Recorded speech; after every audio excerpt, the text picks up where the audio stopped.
இன்றைக்கி வீடியோவில் நல்ல பஞ்சு போல் சாஃப்டான இந்த இட்லிக்கு காரசாரமான புதினா துவையல் எப்படி செய்கிறதுன்னு நம்ம பார்க்கலாங்க. இப்போ ஒரு கடாய் வச்சுருக்கேன். இதில் 2 டேபிள் ஸ்பூன் அளவுக்கு எண்ணெய் சேர்த்துக்கிறேன். எண்ணெய் சூடானதும் 3 டேபிள் ஸ்பூன் அளவுக்கு உளுத்தம்பருப்பு சேர்த்துக்கிறேன். 2 டேபிள் ஸ்பூன் அளவுக்கு கடலைப்பருப்பு சேர்த்துக்கலாம். கடலைப்பருப்பு உளுத்தம்பருப்பு நல்லா செவந்து வரணும். காரத்துக்கு 4 காஞ்ச மிளகாய் எடுத்திருக்கேன். ஒரு சின்ன துண்டு இஞ்சி, ஒரு 10 பல்லு பூண்டு சேர்த்துருக்கேன். இந்த காஞ்ச மிளகாய் நல்ல காரமாக இருக்கிறதால நான் 4 மட்டும் எடுத்திருக்கேன். உங்களுக்கு காரம் எவ்வளோ தேவையோ அவ்வளோ சேர்த்துக்கோங்க. 2 மீடியம் சைஸ் பெரிய வெங்காயம் கட் பண்ணி சேர்த்துக்கிட்டேன். ஒரு கொத்து கருவேப்பிலை.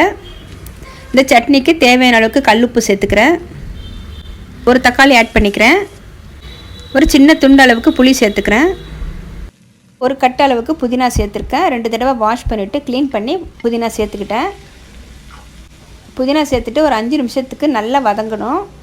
நல்லா வதக்கிக்கோங்க. இந்த சட்னியில் பார்த்திங்கன்னா நம்ம தேங்காய் சேர்க்க போகிறதில்ல. உங்களுக்கு வேணும்னா நீங்கள் தேங்காய் சேர்த்துக்கலாம். தேங்காய் இல்லாமலே இந்த சட்னி ரொம்பவே சூப்பராக இருக்கும்.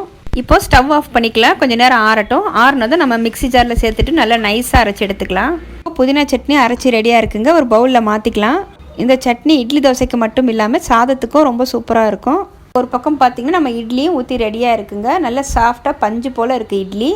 ரேஷன் பச்சரிசியும் புழுங்கலரிசியும் சேர்த்து செஞ்சுருக்கேன். இந்த இட்லியோட அளவுகள் பார்த்திங்கன்னா ஏற்கனவே நம்ம சேனலில் நான் அப்லோட் பண்ணியிருக்கேன்.